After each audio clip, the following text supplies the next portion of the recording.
Will's reaction to Luna's communication is one of surprise. In the latest shocking twist unfolding in the world of the bold and the beautiful, the story pivots toward Will Spencer, who has been caught in the crossfire of scandals, obsessions, and family betrayals far beyond his young years. But nothing could have prepared him for the bombshell moment when he opened his phone, eyes widening in disbelief as he read the chilling, cryptic, and heartbreakingly vulnerable message from Luna Nozawa, a woman whose presence in Los Angeles has already shaken the Forrester, Logan, Spencer, and Finnegan families to their core, and whose spiral into darkness has made her one of the most dangerous, unpredictable, yet oddly sympathetic figures in recent soap history.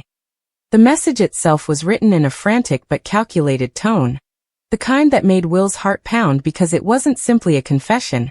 It was a plea, a threat, and a love letter all rolled into one, the kind of digital missive that feels like a knife disguised as a rose, every word dripping with desperation and determination, every line suggesting that Luna's obsession with family, legacy, and forbidden romance was careening toward a catastrophic climax. And as Will sat frozen, rereading the words that appeared on the glowing screen in his hand, he realized that this wasn't just some harmless outburst from a troubled woman. This was a declaration of war, a warning, and a dangerous temptation that could pull him into the kind of nightmare from which no one in his family, his powerful father Bill Spencer, his fragile mother Katie Logan, his conflicted half-brother Liam, or even the ever-interfering Steffi Forrester, would be able to protect him, because Luna had just drawn him into her dangerous web, a web that already claimed victims in ways too horrifying to forget. The text began with an almost tender opening. "I need to tell you something that no one else will ever understand," which made Will's stomach sink because he had heard the whispers in the family about Luna's history, her fixation on Finn, her entanglement with Steffi, her erratic behavior that reminded everyone too much of Sheila Carter, the woman who had terrorized Los Angeles for decades.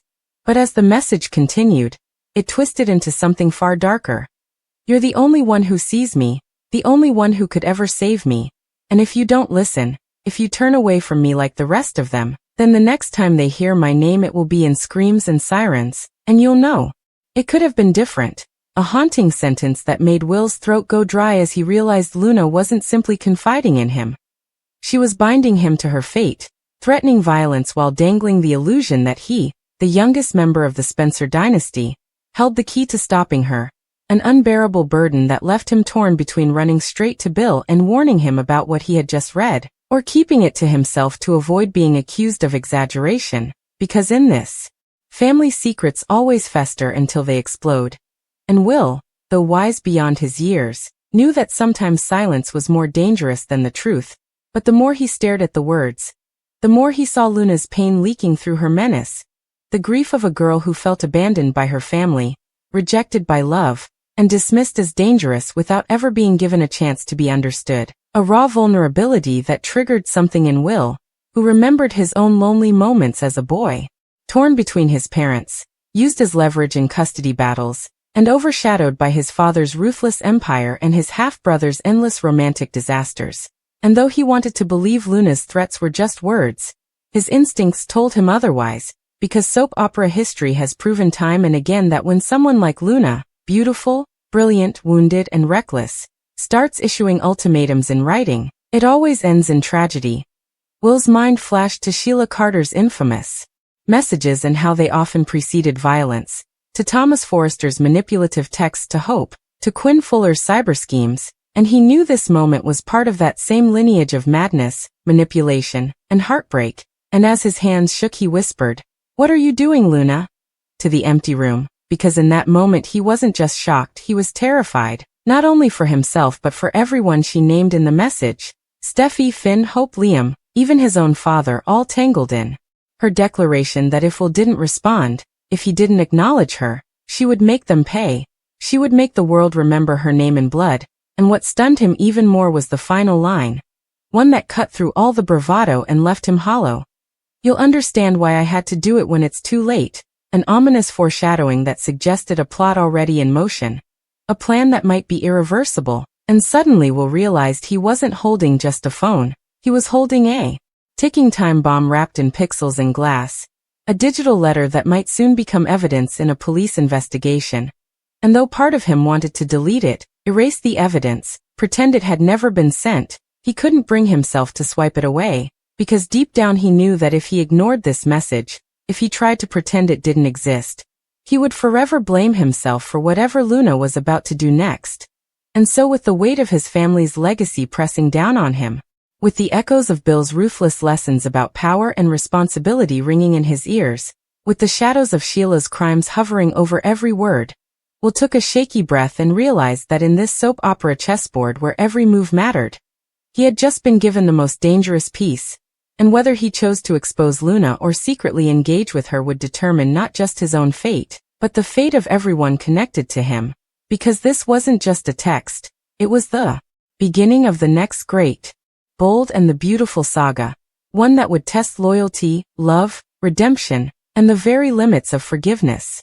Will sat frozen with the weight of Luna's words pounding through his mind like an echo chamber that wouldn't quiet, the phone trembling in his hands as he imagined scenarios, each one darker than the last, about what she might do, about how one impulsive, unstable act from Luna could topple not only his fragile peace, but the delicate balance of all the feuding families whose lives were already cracked by betrayal, obsession, and endless cycles of heartbreak. He thought of his father, Bill Spencer, the ruthless publishing magnate who had built his empire on intimidation and loyalty, a man who could bulldoze anyone standing in his way yet melted whenever it came to protecting Will. And Will suddenly imagine the fury in Bill's eyes if he knew Luna had dragged his son into her schemes, the protective rage that would likely unleash another war with the Forresters and Finnegans. But even as Will considered running straight to Bill, something held him back, something about the way Luna had phrased her message, not just as a threat but as a plea, almost like she wanted him to be the one person to see her as human before the world painted her as a monster like Sheila, her infamous almost mother-in-law. And Will, still young but no longer naive, understood what it meant to be underestimated, ignored, or used as leverage in battles he didn't start, and that connection, as dangerous as it was, kept him from immediately hitting forward to send the text to his dad. Instead he reread it again, noticing details he hadn't caught in the initial shock. The way Luna mentioned names almost like a hit list. Steffi will never understand me. Finn has betrayed me. Liam has mocked me, and Hope sees me as a shadow. But you, Will, you're the one person who knows what it's like to be trapped in a family's war. And the words made Will's stomach churn because it was true. He had been trapped, shuffled back and forth in custody disputes between Katie and Bill, whispered about as the child of an affair, treated like a pawn while Liam and Wyatt took center stage in the Spencer family saga. And though Will hated admitting it, Luna wasn't entirely wrong. He did understand loneliness, he did understand being written off, and that unsettling truth is what made this message so dangerous, because it wasn't black and white. It was messy, emotional, manipulative, but laced with authenticity, and Will felt the cruel tug of sympathy even as alarms blared in his head warning him she was unhinged, unstable, and maybe already too far gone. His mind raced with questions. Was Luna alone when she wrote this, or had she already put her plan in motion? Did she anticipate that he would meet her in secret? Is she currently observing him? The Spencer mansion's creaks became increasingly audible, and each shadow in the hallway appeared to be Luna's. Will could not help but envision her slipping past the guards, whispering his name, and luring him into her tempest, just as she had captivated so many others with her beauty and unpredictability. He was aware that he had two perilous options. Either immediately confront Bill and initiate a family-wide argument that could result in Luna being pursued, encircled, and potentially murdered, or privately address Luna, attempt to soothe her, and risk becoming further entangled in her perverse scheme. His heart raced as he saw another message appear across the screen, and his phone buzzed again as he contemplated these choices. It was shorter this time but infinitely more chilling. Don't tell anyone about this, Will. If you do, they'll regret it, and so will you. That single line sent a shiver through his spine because it proved what he feared. She wasn't just testing him, she was watching, anticipating, daring him to betray her. And though part of him wanted to throw the phone across the room and scream for his father, another part, the part that had grown up absorbing Bill's lessons about power, secrecy, and playing the long game, realized he might need to stay calm, play along, and figure out exactly what Luna was planning before it was too late. But What made it even more unbearable was the realization that no matter what he chose, someone was going to get hurt, because in this world, secrets don't stay buried. And messages like Luna's always detonate like bombs, shattering families, exposing lies, and leaving everyone scrambling in the aftermath. Will thought of Liam, already fragile after his divorce from Hope, always vulnerable to self-destruction when someone poked at his guilt. And he knew Luna could exploit that, or Steffi still. Reeling from battles with Sheila and trying desperately to shield her children from danger. Unaware that a new threat was circling. He thought of Finn, whose compassion had been both his gift and his downfall, whose desire to heal. People often blinded him to how dangerous they truly were. And he realized Luna's rage at Finn could turn deadly, especially if she saw Will as her last ally and Finn as the enemy. And then there was Bill himself, the most dangerous of all when his family was threatened. The man who would stop at nothing to destroy anyone who came after his blood. And Will's heart sank at the thought that if Bill got hold of this message, Luna's fate would be sealed in blood, because Bill Spencer didn't negotiate with threats. He obliterated them. The weight of all these possibilities made Will feel older than his years, forced him to realize that he was standing at a crossroads that could ignite the next great bold and beautiful war. And as he sat there staring at the phone, his reflection in the dark screen showing a boy thrust into a man's game, he whispered to himself, "What do I do?" Knowing that the next move he made would affect everyone connected to him. And as if fate itself wanted to answer, the sound of footsteps echoed down the Spencer mansion hallway. Heavy, deliberate, unmistakably his father's, and panic flooded through him because Bill was about to walk into the room, see the look on his son's face, and demand to know what was going on. And Will realized he had seconds to decide, hide the message and keep Luna's secret, or hand the phone to his father and unleash chaos. And either way, there would be no going back, because once Luna's message was in play, it would change everything. Bill Spencer's heavy footsteps echoed like thunder down the polished marble hallway of the mansion, and Will's chest tightened as he realized he had only seconds to choose between confession and concealment. The phone in his hand suddenly feeling heavier than any weapon, more dangerous than any secret he had ever carried. And when Bill appeared in the doorway, his presence commanding, his sharp eyes immediately narrowing as they landed on his son's pale face and trembling hands. It was as though time froze, the silence stretching taut with the weight of unspoken truths. And Will's mind raced in 1,000 directions at once, rehearsing possible lies, half-truths, or outright confessions, but none of them seemed safe. None of them seemed enough to stop the storm that Luna's message had unleashed inside him. Bill, whose instincts as a ruthless mogul and protective father rarely failed him, stepped closer, his deep voice laced with suspicion as he asked, "What's going on, son?" And though the words were simple, to Will they sounded like a test, a trap, an interrogation, because Bill could smell fear, could sense deception. And Will knew his father wouldn't let him dodge the question, not when something in his expression was giving him away. Will's pulse hammered as he tucked the phone against his thigh, trying to hide the screen, but Bill noticed. Of course he noticed. Bill Spencer missed nothing, and his eyes flicked to the device with a predatory sharpness that made Will's throat go dry, and for one desperate moment Will considered blurting out everything. Luna's threats, her plea, her chilling promise of screams and sirens, but a strange voice in his head stopped him, a voice that sounded almost like Luna herself whispering from the text, "Don't tell anyone or they'll regret it, and so will you." And the warning reverberated in his memory so vividly that he swore he could feel her presence in the room, as if her spirit lingered in the shadows, daring him to betray her. And so instead of speaking the truth, Will forced a shaky smile and muttered, "It's nothing, Dad, just won't betray Taylor again." When Taylor arrives, she leans into nostalgia, telling Thomas how much she's missed him and that nothing feels right without him home, but soon pivots back to the wedding, gleefully announcing she and Ridge will set a date tonight, thrilling Thomas, who interprets it as validation of his warnings to Ridge to step up and be a man. His anger at Paris brushed aside as unimportant compared to his mission of ensuring his mother's dream comes true. Yet Taylor's private moment later, sipping wine and reminiscing about her proposal, reveals her own desperation as Ridge appears and she presses harder, forcing a romantic vision of the near future where he will soon be her husband again, while Ridge, visibly haunted by Eric's demand and Thomas's expectations, wears the expression of a man cornered, torn between loyalty, guilt, and desire. The backdrop of all this is Thomas's unstable psyche, which spoilers warn could unravel in 3 chilling directions.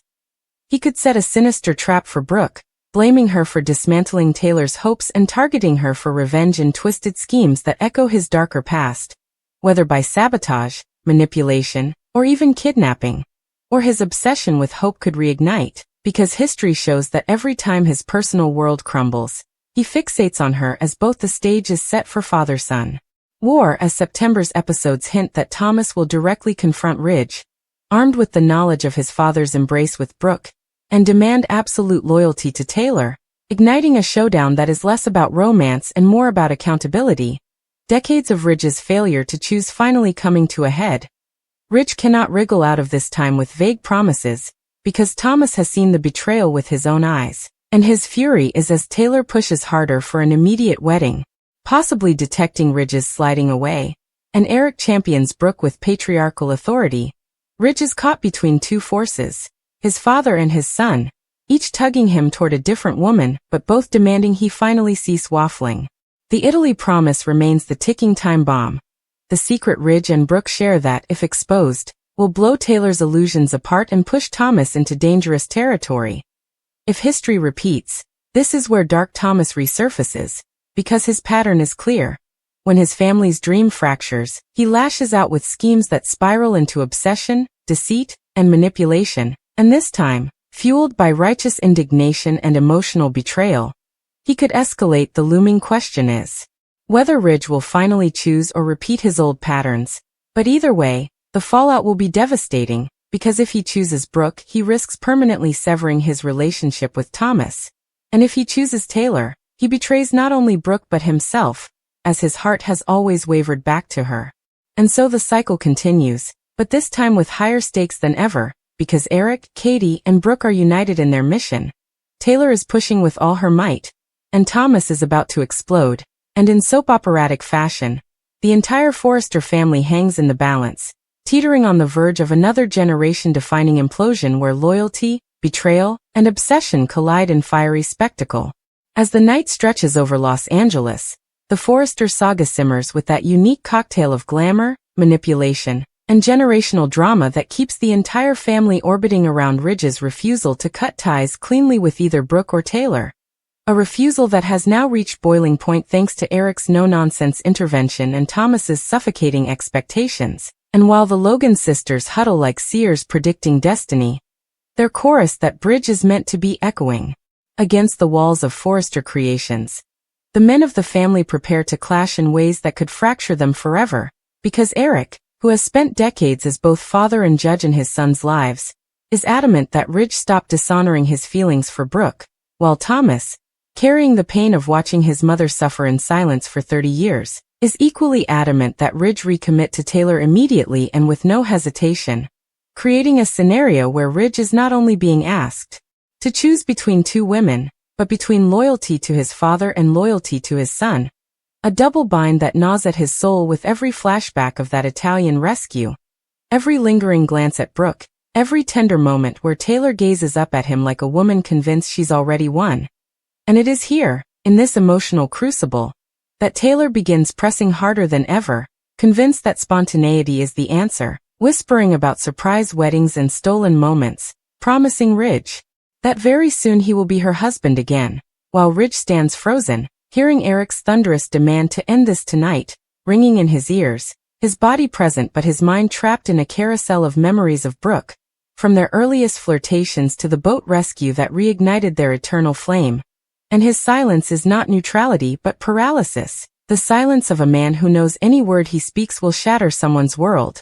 Meanwhile, in the guest house, Thomas sits like a general, planning a campaign, photos of Ridge and Brooke scattered before him as though they were criminal evidence, muttering to himself that his father cannot fail Taylor again, his devotion to her happiness bordering on obsession as he brushes aside any mention of Paris, of his own broken engagement,